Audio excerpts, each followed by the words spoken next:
Hello friends, आज की इस वीडियो में हम बजाज ईएमआई कार्ड के बारे में डिस्कस करेंगे। तो इसे हम नो कॉस्ट ईएमआई और इंस्टा ईएमआई कार्ड के नेम से भी जानते हैं। तो जैसा कि आप सबको पता ही है कि हर चीज़ के पॉजिटिव एस्पेक्ट्स भी होते हैं और नेगेटिव एस्पेक्ट्स भी होते हैं। सेम इसी तरीके से कुछ लोगों के पॉइंट ऑफ व्यू से जो बजाज कार्ड है वो एकदम से बेस्ट है, बट कुछ लोग क्या कहते हैं कि हमें यहाँ पर एक्स्ट्रा रेट ऑफ इंटरेस्ट पे करना पड़ता है, तो इसलिए ये कार्ड बेस्ट नहीं है। तो किन लोगों के पॉइंट ऑफ व्यू से ये कार्ड बेस्ट है, किन लोगों के पॉइंट ऑफ व्यू से ये कार्ड बेस्ट नहीं है, तो हम एक एग्जाम्पल के थ्रू समझेंगे।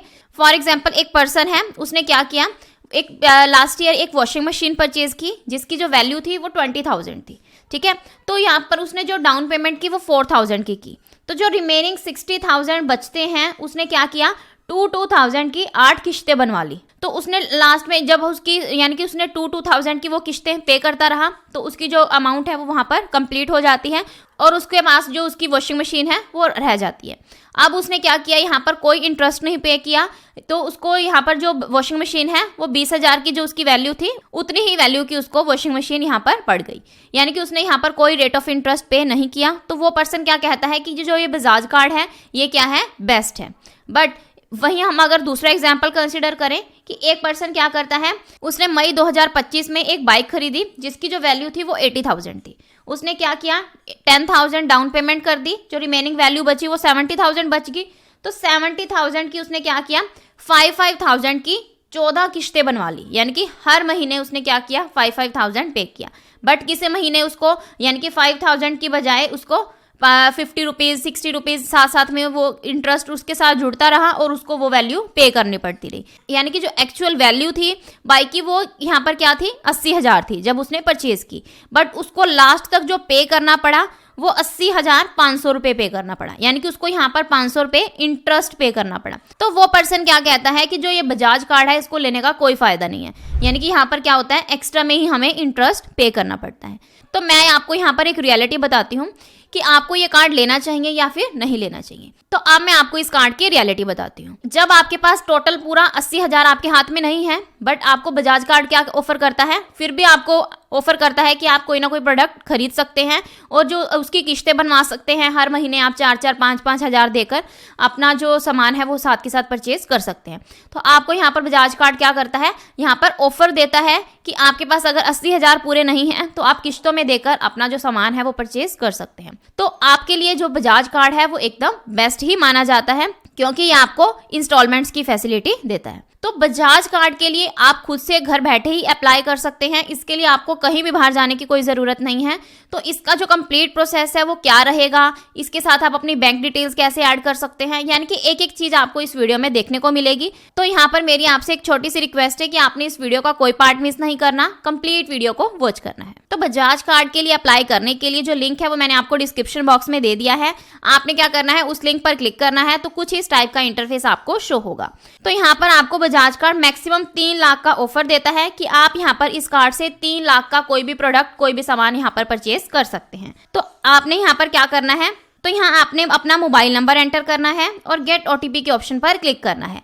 तो अब आपके मोबाइल नंबर पर वेरिफिकेशन के लिए एक ओटीपी सेंड किया जाएगा। आपने वो सेम ओटीपी यहाँ पर एंटर करना है और सबमिट के ऑप्शन पर क्लिक करना है। अब हमने यहाँ पर अपनी पर्सनल डिटेल्स एंटर करनी है। सबसे पहले हमने अपना फुल नेम एंटर करना है। मीन्स जो नेम आपका आपके पैन कार्ड के ऊपर मेंशन है वो सेम नेम आपने यहाँ पर एंटर करना है। तो आपको यहाँ पर ऑटोफिल का भी ऑप्शन मिल जाएगा और आप यहाँ पर मैनुअली भी कर सकते हैं। तो ये आप अपने अकॉर्डिंग देख सकते हैं, जो भी ऑप्शन आपको सूटेबल रहे। देन हमने यहाँ पर अपना जेंडर सिलेक्ट करना है, अपनी डेट ऑफ बर्थ एंटर करनी है, अपना पैन नंबर एंटर करना है। तो पैन नंबर ऑप्शनल है, अगर आपके पास अवेलेबल है तो आप डिटेल्स ऐड कर सकते हैं, अदरवाइज मैंडेटरी नहीं है। तो अब हमने यहाँ पर अपना एम्प्लॉयमेंट टाइप सिलेक्ट करना है। अगर आप जॉब करते हैं तो आप सैलरीड यहाँ पर सिलेक्ट करोगे। तो अगर आपका खुद का बिजनेस है तो आप यहाँ पर सेल्फ एम्प्लॉयड सिलेक्ट करोगे। तो ये आप अपने अकॉर्डिंग सिलेक्ट करोगे। देन हमने अपना पिन कोड एंटर करना है, अपनी सिटी सिलेक्ट करनी है। अब हमने यहाँ पर दोनों चेक बॉक्सेस पर टिक करना है और कंटिन्यू के ऑप्शन पर क्लिक करना है। तो अब आपको यहाँ पर लिमिट शो होगी कि आप इस कार्ड से मैक्सिमम और मिनिमम कितना लोन ले सकते हैं। तो यहाँ पर जो ये लिमिट है ये हर पर्सन के केस में अलग अलग रहती है, क्योंकि आपके पैन कार्ड के बेसिस पर आपकी जो डिटेल्स हैं पहले फेच की जाती हैं और उसके बेसिस पर ही आपको यहाँ पर जो लिमिट है वो दी जाती है कि आप कितनी मैक्सिमम लिमिट तक का कोई भी सामान यहाँ से परचेज कर सकते हैं। और पैन कार्ड के बेसिस पर ही ये डिसाइड होता है कि आपको ये कार्ड इशू किया जाएगा या नहीं किया जाएगा।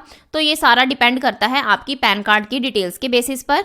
देन हमें यहाँ पर जो लिमिट ग्रांट की गई है वो 1,25,000 की गई है। तो हमने यहाँ पर कंटिन्यू के ऑप्शन पर क्लिक करना है। तो इतना करने के बाद आपको यहाँ पर आपकी सारी डिटेल्स शो होंगी। तो यहाँ हमें अपडेट एड्रेस का भी ऑप्शन शो होगा। मीन्स अगर आपका जो एड्रेस है उसमें कोई भी मिस्टेक है तो आपको यहाँ पर एडिट का ऑप्शन मिल जाता है। आप उस एडिट के ऑप्शन पर क्लिक करके अपने एड्रेस में जो मिस्टेक हुई है उसको भी रेक्टिफाई कर सकते हैं। तो हमारे केस में हमारा जो एड्रेस है वो ठीक है, तो इसलिए हमने यहाँ पर कंफर्म के ऑप्शन पर क्लिक करना है। तो कुछ इस टाइप का इंटरफेस आपको शो होगा। तो यहाँ लिमिट डिटेल्स में हमें टोटल लोन लिमिट भी शो हो रही है।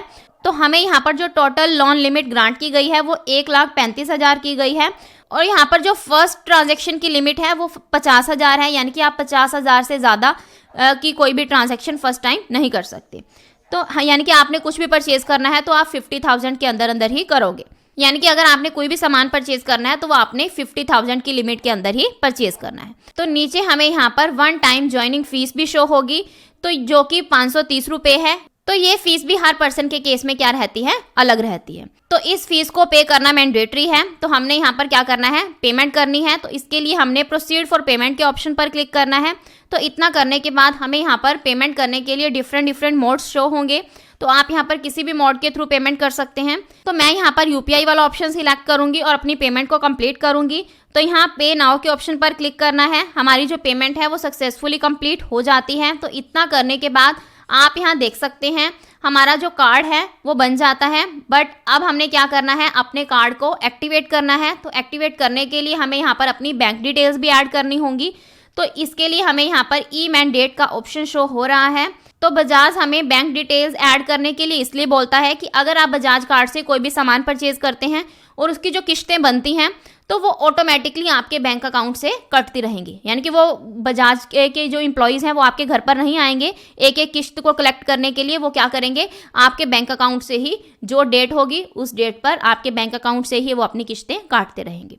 तो इसलिए यहाँ पर जो बैंक डिटेल्स ऐड करना वो क्या है, मैंडेटरी है। तो अब हमने यहाँ पर अपना ई मैंडेट रजिस्ट्रेशन कंप्लीट करना है। मीन्स आपने अपनी बैंक डिटेल्स ऐड करनी है। तो यहाँ हमने कंटिन्यू के ऑप्शन पर क्लिक करना है।